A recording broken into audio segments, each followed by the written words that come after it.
एक छोटे से शहर में राजू अपनी पत्नी रमा और दादी के साथ रहता था। राजू और रमा की शादी को काफी साल हो गए थे, पर उनके अभी तक कोई बच्चा नहीं हुआ था। राजू की दादी हमेशा रमा को इसी बात के लिए कोसती रहती थी। एक दिन दादी जब बाहर किसी काम से बाहर जाती है, तो वहाँ उनको पड़ोस में रहने वाली एक औरत मिल जाती है। अरे बहन, कैसी हो? वैसे वो विमला है ना, पड़ोस वाली, उसके भी कोई संतान नहीं थी। फिर मैंने उसे एक बाबा का पता दिया। आज देखो उसका 2 महीने का बेटा है। क्या तुम सच बोल रही हो? हाँ और क्या, अगर तुम्हें वहाँ का पता चाहिए तो मैं तुम्हें दे सकती हूँ। हाँ हाँ, क्यों नहीं, तुम्हारा बड़ा भला होगा।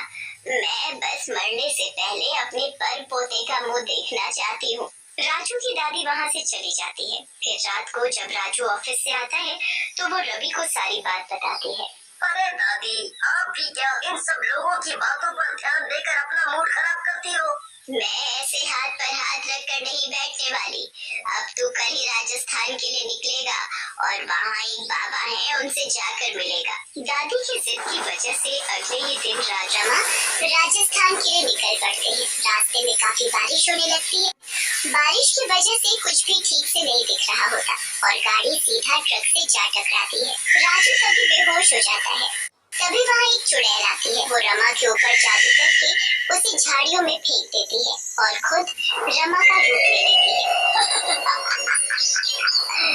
अब इसका पति मेरा है और अब मैं अपने मकसद को पूरा करके रहूंगी।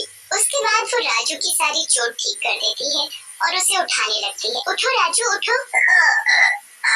तुम ठीक तो हो ना रमा? हाँ मैं ठीक हूँ, पर हम अभी मरते मरते बचे हैं। चलो घर चलते हैं। राजू और रमा घर वापस आ जाते हैं। दादी जब उनसे पूछती है कि वो बाबा से मिल आए तो वो झूठ बोल देते हैं। रमा उस दिन से बहुत ही अलग बर्ताव करने लगी थी। वो सबको अजीब लग रहा था। वो एक पल के लिए भी राजू को अकेला नहीं छोड़ती थी। तुमको क्या हो गया है रमा? तुम पहले तो ऐसी नहीं थी। मुझे कुछ नहीं, कुछ भी तो नहीं हुआ मुझे। कुछ दिन ऐसे ही गुजर जाते हैं। फिर एक दिन रमा को बहुत उल्टी होने लगती है। जब दादी डॉक्टर को घर बुलाती है तो पता चलता है कि रमा माँ बनने वाली है। दादी और राजू की तो खुशी का ठिकाना ही नहीं होता। अब मेरा मकसद पूरा हो जाएगा। राजू और दादी रमा का अच्छे से ध्यान रखते हैं। एक रात जब सब सो रहे होते हैं तो चुड़ैल अपने असली रूप में छत पर बैठी शैतानी पूजा कर रही होती है। आखिरकार मुझे इतने सालों बाद ये मौका मिला है। पर अभी तो इतनी खुश मत हो। तेरे शरीर में एक नहीं, पूरे 10 बच्चे हैं जिनको इस दुनिया में लाने के लिए तुझे हर महीने की अमावस की रात को अपने पति का खून लाकर मुझे चढ़ाना होगा और तभी मैं तेरे एक एक बच्चे में जान डालता जाऊंगा। जिस दिन तेरे ये 10 बच्चे इस दुनिया में आ जाएंगे तो सबसे ताकतवर चुड़ैल बन जाएगी। मैं बस यही चाहती हूँ शैतान। मैं हर महीने अपने पति का खून लेकर आऊंगी और अपने 10 शैतानी बच्चों का जन्म देकर इस दुनिया पर राज करूंगी। चुड़ैल रमा का रूप लेकर नीचे अपने कमरे में जाकर सो जाती है। उसके बाद वो हर महीने की अमावस की रात को कैसे भी करके अपने पति को जख्मी करके उसका खून शैतान को चढ़ाने लगती है। ऐसे ही देखते देखते चुड़ैल को काफी महीने पूरे हो जाते हैं। उस चुड़ैल का पेट 10 बच्चों की वजह से बहुत ही ज्यादा मोटा दिखने लगता है। अरे रमा, तेरा इतना मोटा पेट, तुझे डॉक्टर को दिखाना चाहिए। चलो डॉक्टर के पास चलते हैं। मुझे नहीं जाना हॉस्पिटल, मैं बिल्कुल ठीक हूँ और मेरे बच्चे भी बिल्कुल ठीक है। मुझे अकेला छोड़ दो। ये तुम्हारी आवाज, क्या हुआ? और बच्चे, ये तुम किन बच्चों की बात कर रही हो? आखिर तुम्हें हुआ क्या है? कुछ नहीं हुआ मुझे, बुढ़िया जाओ यहाँ से। हे भगवान, ये कैसी बात कर रही है? इसे क्या हो गया है? दादी बहुत डर जाती है और घर से भागने लगती है कि तभी चुड़ैल को गुस्सा आ जाता है और वो अपने असली रूप में आ जाती है। वो दादी की गर्दन पकड़ लेती है और उन्हें सीढ़ियों से नीचे फेंक देती है। दादी लुढ़कती हुई नीचे जा गिरती है और उसकी मौत हो जाती है। उसके बाद चुड़ैल वापस रमा के रूप में आकर नाटक करने लगती है। वो राजू को फोन करके घर पर बुला लेती है। मेरी दादी, बेचारी मेरी दादी हमारे बच्चे की शक्ल देखे बिना ही चली गई।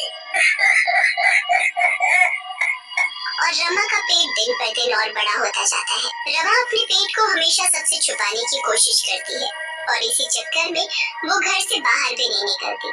एक रात रमा की तबीयत बिगड़ने लगती है। बाहर बहुत तेज बारिश हो रही होती है। राजू जल्दी से पड़ोस की बूढ़ी औरत को बुलाकर लाता है। अरे तू चिंता मत कर। बूढ़ी औरत अंदर कमरे में जाती है तो रमा का पेट देखकर ही डर जाती है। उसने कभी किसी का इतना बड़ा पेट नहीं देखा होता। रमा एक नहीं बल्कि पूरे 10 बच्चों को जन्म देती है। बूढ़ी औरत 10 बच्चों को जन्म देने के बाद भी रमा बड़ी ही स्वस्थ और पहले जैसी ठीक दिख रही होती है, जैसे कुछ हुआ ही नहीं। उसके बाद बूढ़ी औरत सब बच्चों को नहलाकर और कपड़े पहनाकर लिटा देती है। उसके बाद वो राजू को जाकर बताती है कि वो 10 बच्चों का बाप बन गया है। 10 बच्चे? हाँ, मुझे तो कुछ ठीक नहीं लग रहा। मुझे भी कुछ तो गड़बड़ लग रही है। तभी बच्चों की रोने की आवाज आने लगती है। राजू और बूढ़ी रमा के कमरे में जाते हैं तो देखते हैं कि रमा नहीं बल्कि एक चुड़ैल बच्चों को खून पिला रही है। आखिर मैंने अपने 10 बच्चों को जन्म दे ही दिया। ये मेरे 10 बच्चे मेरी सबसे बड़ी ताकत बनेंगे। ये चुड़ैल है तो मेरी रमा कहाँ है? हे भगवान, ये मेरे साथ क्या हो रहा है? मैं एक चुड़ैल के साथ रह रहा था और ये इतने सारे बच्चे इस चुड़ैल के हैं। मैं क्या करूँ अब, क्या करूँ? मुझे शुरू से ही कुछ ठीक नहीं लग रहा था। मैंने तो तुम्हें राजस्थान उन बाबा के पास तुम्हारे भले के लिए भेजा था और ये क्या मुसीबत आ गई। दरअसल हम उनके पास पहुँचे ही नहीं थे। रास्ते में हमारा एक्सीडेंट हो गया था और हम वहीं से वापस आ गए। हे भगवान, मुझे लगता है वहीं से कुछ हुआ है, क्योंकि तुम्हारी दादी मुझे बोलती थी कि जब से रमा राजस्थान से आई है तभी से बदली है। हमें वहाँ के लिए अभी के अभी निकलना होगा। आप ठीक बोल रही हो। राजू रमा के पास जाता है और कोई काम का बहाना बनाकर वहाँ से चला जाता है। वो जैसे तैसे बारिश से होते हुए राजस्थान उन बाबा के पास पहुँचता है तो वहाँ उनको रमा मिलती है। रमा, तुम यहाँ?